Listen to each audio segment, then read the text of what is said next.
What's good, gang? We back. How's it going? Hope you guys are all enjoying the summer. I know it's really hot right now. You know the vibes. We are back in this hoe like a crack addict. Back at it. Cracked back and all. So what's up? It's been another long and arduous week. Without further ado, let's go ahead and get into it. So, there's a couple things we want to talk about this week. And number one that's just been eating at me is the Henry Ruggs situation. So first of all, I need to start this segment off by saying thoughts, prayers, and condolences to the family of the victim, who I forget the name and I'm not going to guess because it's disrespectful. So my thoughts and prayers go to her and her family, more importantly, as they deal with this situation. Obviously, it's tragic. It could have been prevented, and Henry Ruggs is in no way, shape, or form redeemable in that decision.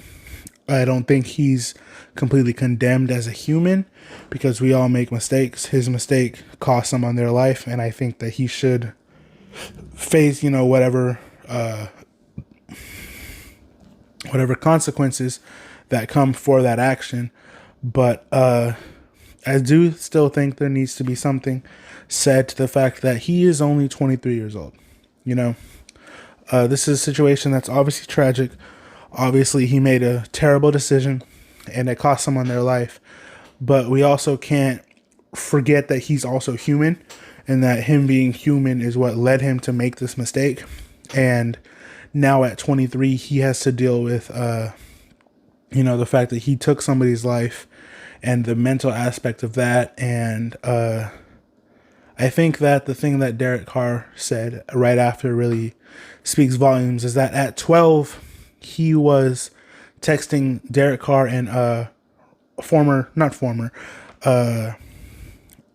former teammate, Hunter Renfro, hey guys, I need help with my golf swing. Like, you guys got to help me. Like, Henry Ruggs is not a evil person. This wasn't on purpose. He made a mistake, and that's something that we can, acknowledge, while also being able to acknowledge the fact that he also is human and that he has to live with the consequences of that decision. And we can have some sort of, not sympathy, but empathy for that he, now being so young, has to deal with the implications of the mistake that he made. And I don't think it would be fair to just completely, say, let him rot in prison, blah, blah, blah, just because it happens. Unfortunately, every 52 minutes someone dies, or 28 minutes someone dies, something like that, from a DUI incident. So we can't pretend like Ruggs just did something that, nobody ever did and nobody ever does. Like, he made a mistake and he is going to get the punishment that he deserves, but he's also human at the end of the day. So the next kind of story that happened this week is the Aaron Rodgers vaccination thing.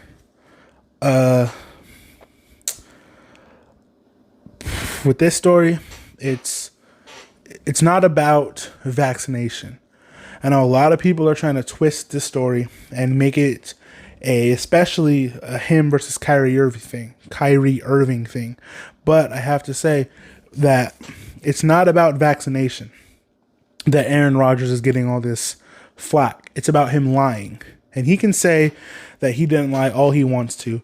The simple truth is that he was asked if he was vaccinated, and he said, yes, I am immunized. That you said yes. You can't say yes to that.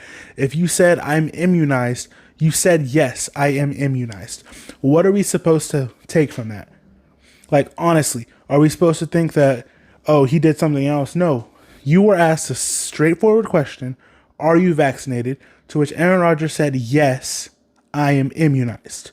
He lied, and that's the issue that a lot of people are having. The other issue that people are having is the fact that not only did he lie, but he has not been following the COVID protocols for people that are unvaccinated by the NFL. The vaccination is not mandated by the NFL, but what is mandated are the protocols that you see. So, unvaccinated players have to wear masks on the sidelines. He did not wear a mask. Carson Wentz always has his mask on. Lamar Jackson always has his mask on. So it's not some kind of witch hunt that everybody's against Aaron Rodgers. It's that you are not vaccinated and you aren't following these protocols. It's simple. And Aaron Rodgers is playing the victim. He goes on the Pat McAfee show and he plays the victim. And that is, it's just completely, it's stupid. And there's nothing redeemable about that situation. He lied, and that is the issue. He broke the protocols, and that is the issue. This is not a vaccinated versus unvaccinated issue. If people are talking about Aaron Rodgers should be vaccinated, that's a problem. It's not a political thing. It is a he lied and he broke the protocols thing. And I think that's as far as the criticism should go. And those are all fair criticisms of the situation. The next thing that happened is Damon Arnett, first round pick for the Raiders. He was cut after threatening people on Twitter with a gun or Instagram. And, Mike Mayock cleaning house of all the John Gruden low character picks. And by low character picks, I mean Henry Ruggs, who, we talked about that. Damon Arnett now, Tanner Muse, Lynn Bowden. That whole draft class is gone for the Raiders. The whole draft class wiped out the team. And I think that says a lot about, John Gruden. Mike Mayock is finally making those decisions, and I think the Raiders will be better long-term for that. Obviously short-term, it's easy to see, this loss this weekend, think that, they messed up. But long-term, I think Mike Mayock knows what he's doing. With that being said, let's get into the NFL, and let's keep going with this. The trade deadline, nothing happened. Nothing happened at the trade deadline. Deshaun Watson is still a Texan. No big names moved. Nothing really major happened. The biggest thing that happened was Odell Beckham Jr. is released. He clears waivers tomorrow at around 1 o'clock. So we will see where he goes from that point. Right now, the teams that are in the running as far as not on the waivers are Seattle, New Orleans, and San Francisco. Just thinking about those places, Seattle, they have a wide receiver 1 and a wide receiver 2 at this point. I don't know why he would go there besides Russell Wilson. They have DK, they have Tyler Lockett. It just seems like a situation where they're trying to be the Bucks, which I get it, but the Bucks have a defense. The Seahawks don't have a defense, so you'd just be going there to split targets. The 49ers, you're in California, everything's sunny. Kyle Shanahan, he'll get you involved. You have a good number 2 with Deebo Samuel. Obviously, you have a running game. Defense is okay. Quarterback's a question mark, but I can see that. And then New Orleans, Sean Payton, Sean Payton. He's the first or second best offensive coach in football. And I think that's all you really have to say about that. That is the only thing that has happened this week. Odell moves. We had some injury news, but, that's nothing really new. That's really it. I think that pretty much takes it to where we are now, which is Thursday Night Football. So Thursday.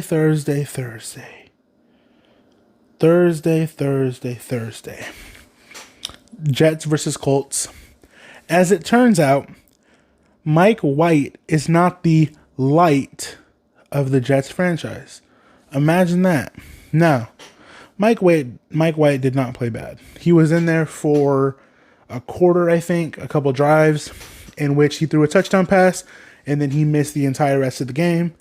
And Josh Johnson came in after that, career backup, and he threw for like 300 yards and 4 touchdowns, I want to say. Like, Josh Johnson came in and executed the Jets offense well. He 317 and 3 touchdowns. It was too little too late. The Colts had an ungodly amount of rushing yards. Yeah, Jonathan Taylor had 172. Nyheim Hines had 74. You know, that's going to happen when you face the Jets. But it seems like any quarterback besides Zach Wilson can operate the Jets offense better than Zach Wilson, the number 2 pick. I wasn't that high of Zach Wilson coming out of college. I think he is. I don't think he has very much of an NFL skill set. It is what it is. He has an arm, but he's a terrible decision maker. And we have seen that with the Jets so far. Next up is the Browns and the Bengals. This game ended 41-16. And the Bayou Boys might be frauds. As hard as it is for me to say that, you know, I'm an LSU fan. The Bayou Boys, Joe Burrow and Jamar Chase, they might be frauds because this is the second straight game they lost. They now sit at 5-4, and that puts them at 4th in the NFC or the AFC North. They were first in the AFC going into the game against the Jets, and now they're last in their division, which is a Bengals thing to do, if I say so myself. A lot of people this game expected the Bengals to win. You know, all the Odell turmoil in the Browns locker room, and the Bengals just lost to the Jets, so they would come back and they would fight, and it looked that way. And then Joe Burrow threw a 99-yard pick six to Denzel Ward on their opening drive, and that pretty much set the tone for the rest of the game. It was just one of those games where nothing went right for the Bengals and everything went right for the Browns. Nick Chubb had his best game of the season, 137 yards, 2 touchdowns on the ground. You know, he did his thing, and the Bengals did not do anything to stop him. The Raiders lost to the Giants 23-16. This was a game that I can say with confidence the Raiders fully gave away. The Giants weren't in the game until the Raiders put them in the game. And then even with that being said, the Raiders had plenty of opportunities to win this game. Derek Carr had 2 or 3 interceptions, which is not Derek Carr-like at all. And both of them, I think, went to Xavier McKinney. I don't think. Xavier McKinney had 2 interceptions. 1 went for a touchdown. The Raiders were up 13-10 going into the half. They come out for their opening possession, and Derek Carr throws a pick, and he makes it 13-10. And then, or 13-17 at that point. The Raiders make it 17-16 after kicking a field goal. The Giants make it 20-16. And then they make it 23-16. The Raiders get the ball back, and Derek Carr throws another interception, and this time it ices the game. The Raiders, you know, without Josh Jacobs being healthy and without Henry Ruggs out there, the Giants really just had no threat of a passing game. Darren Waller was the only receiver for the Raiders this game. It was him and Kenyon Drake, Hunter Renfrow, you know, the usual guys. But without Ruggs to back the defense off, the Giants didn't respect anything the Raiders were trying to do on offense. The Vikings and the Ravens had one of the best games of the year so far. Early on in this game, the Vikings were dominating, and all the way until the end of the first half, when the Vikings are up 17-10 or 17-3, and Lamar Jackson leads a touchdown drive with 16 seconds left to end the half to make it 17-10. And then the Vikings even open up the second half with a touchdown that made it 24-10. And, you know, normally most teams, that's like a crusher. You know, you get the momentum coming to you going into the half, and then you immediately give up a kickoff return touchdown. That's a crusher. But the Ravens were resilient. They scored 21 unanswered, and the Vikings tied it up to go into overtime. And then in overtime, Lamar Jackson threw an interception, where it was a fullback play to the flat, and Devontae Freeman messed up the pass protection, and he did not go and hit. It was Anthony Barr, and so Anthony Barr got his hands up. He knocked the pass down, and then as he was like flailing in the air on the way down to the ground, he caught the ball. But that was Lamar's pick in overtime. Ultimately, it didn't matter as the Ravens defense forced a turnover, and they got the ball back. They have Justin Tucker. End of story. Next game up, we have the Dolphins and the Texans. I expected the Texans to look better with Tyrod back at quarterback, but it just didn't work out. Tyrod had 3 interceptions, 240 yards. He started off the year really hot, and it doesn't surprise me that coming in 7 weeks later, he didn't look like that same guy.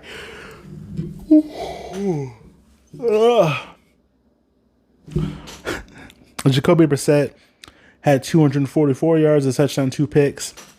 The whole game, I was kind of thinking, like, what happened to Tua? Because I didn't hear about Tua being injured or anything, but Jacoby Brissett played this game. So, I must have missed it. The Broncos killed the Cowboys 30-16. All of the Cowboys' points came in the fourth quarter. This game was a blowout. It was 30-0 at one point. The Cowboys made it look presentable. But these are the type of games that make Cowboy fans wonder if their team is legit. I think they are. I think they're a little inflated right now. I don't think they are the best team in the NFC. I think they're 4th. But I don't think they're frauds. I think that they're a good team this year. But these are the type of games where you start to wonder, especially since the Broncos have been flailing. You know, they started off 3-0. They've been 1-4 since. And you give them win 5 today. So you wonder what the bounce back is going to look like for the Cowboys. The Bills lost to the Jaguars 9-6. Josh Allen finally had a good game. You know, not Josh Allen, the quarterback. Josh Allen, the quarterback, had a terrible game.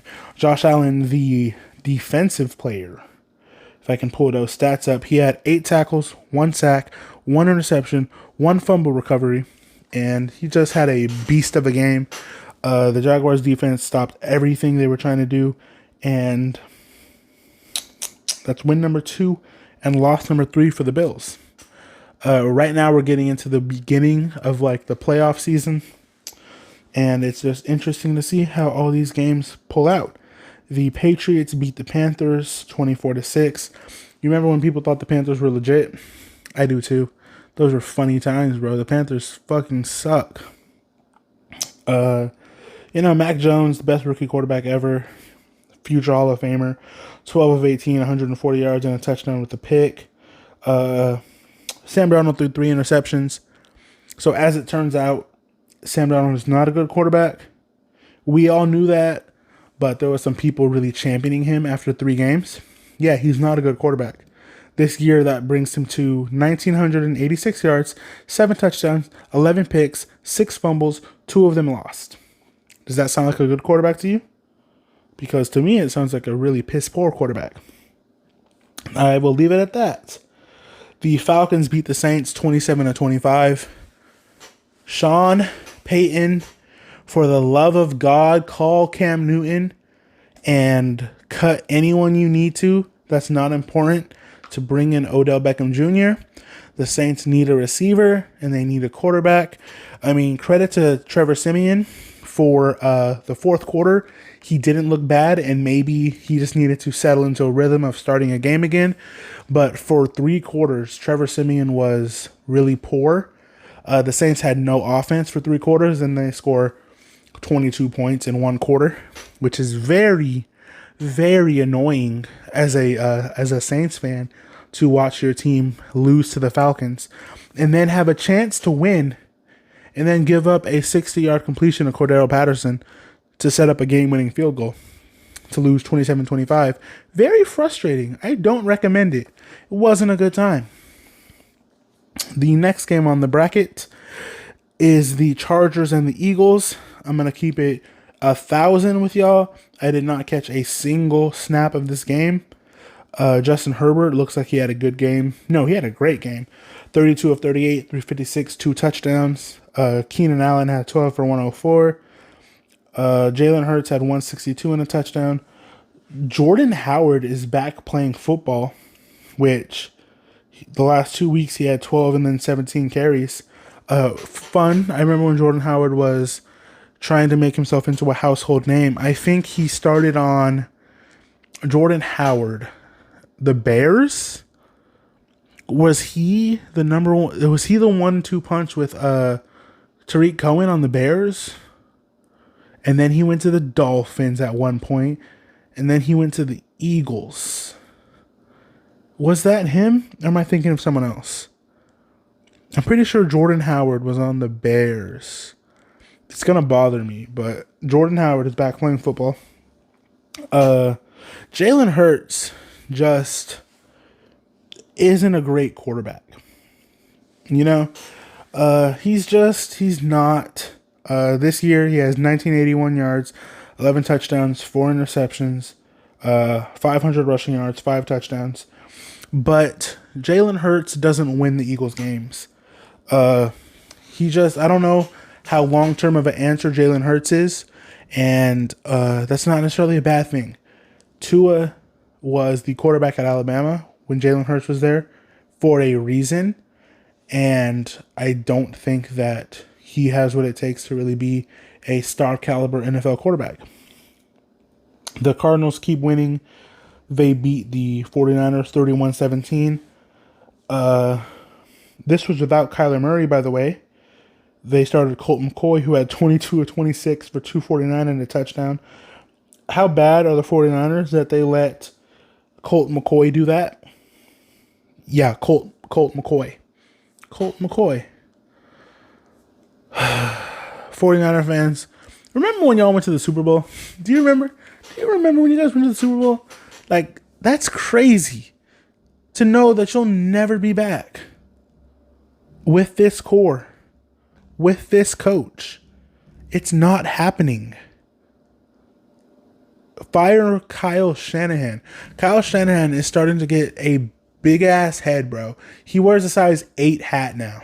Like, he's just not that guy.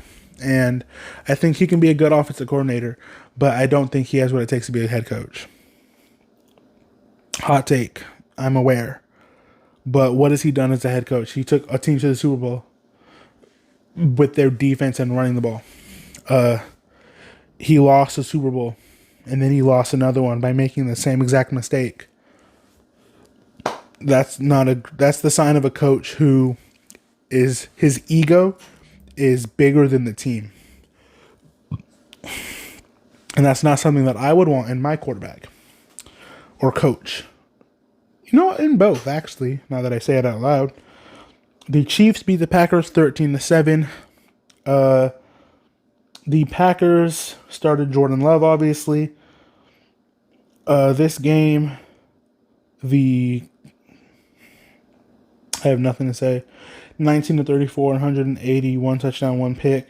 Mahomes had 20 of 37, 166, and a touchdown.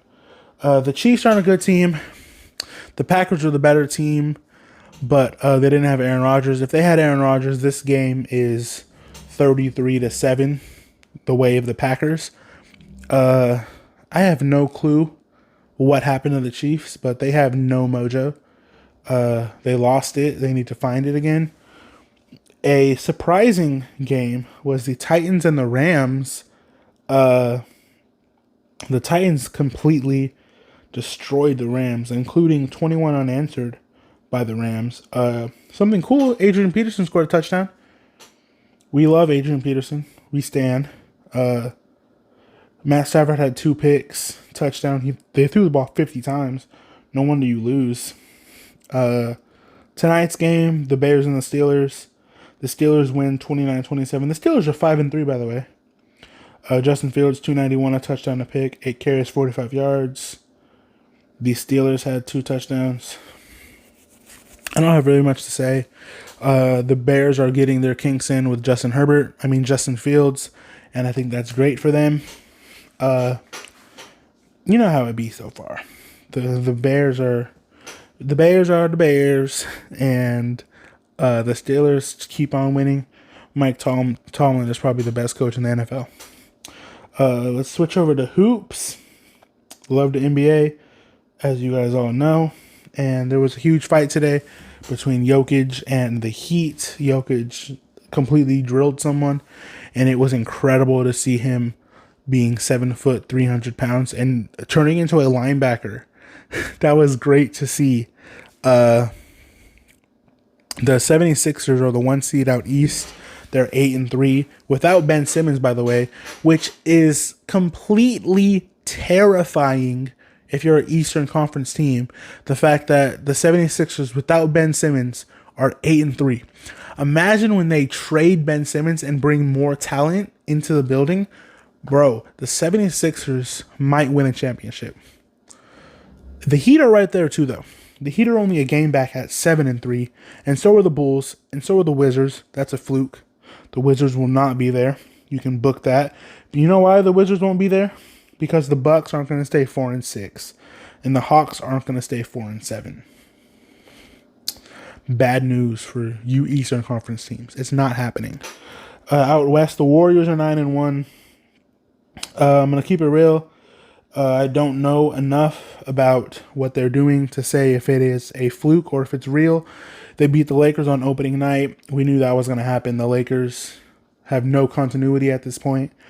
Then they beat the Clippers and the Kings, the Thunder, the Grizzlies, the Thunder, the Hornets, the Pelicans, the Rockets, the Hawks. It looks like they haven't played anybody.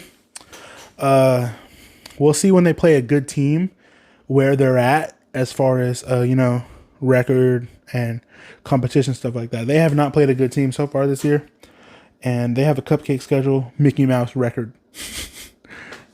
Don't hate me. The Jazz are 7-3 as far as and as well as the Mavericks. The Suns are right there at 6-3. My Suns won tonight. The Lakers are the 8 seed right now at 6-5.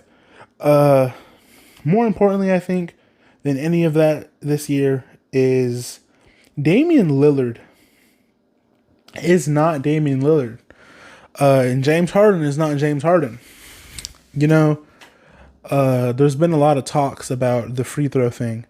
And I think that when Team USA went to the Olympics in the qualifying games and they were flopping all over the court and stuff, I think that a lot of people really had their eyes open to the foul game and how detrimental it is to basketball.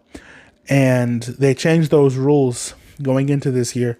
And now we're seeing superstars struggling. And I think that has a lot to do with it. Dame Lillard is averaging 18.5 points this year, 8.5 assists, 35% field goal percentage, 25% from three. When have you ever known Dame Lillard to do that? And we're 10 games in, which is more than like a tenth of the way through the season. So obviously he has a lot of time to fix this, but I would be lying if I said there wasn't some cause for concern so far with the way that Damian Lillard has been playing. I think the Lakers, I don't know, bro. Westbrook has not looked great. He didn't look great to start in Washington either, and he eventually figured it out. So give him some time. But right now, Westbrook, it doesn't look great. And I wouldn't be surprised if they make a move here to trade Westbrook. I don't know how smart it would be because, like I said, he needs some time. But it wouldn't surprise me at all if they made a move like that. So I want to thank you guys for watching. Subscribe, like, and follow me. My social medias will be on there.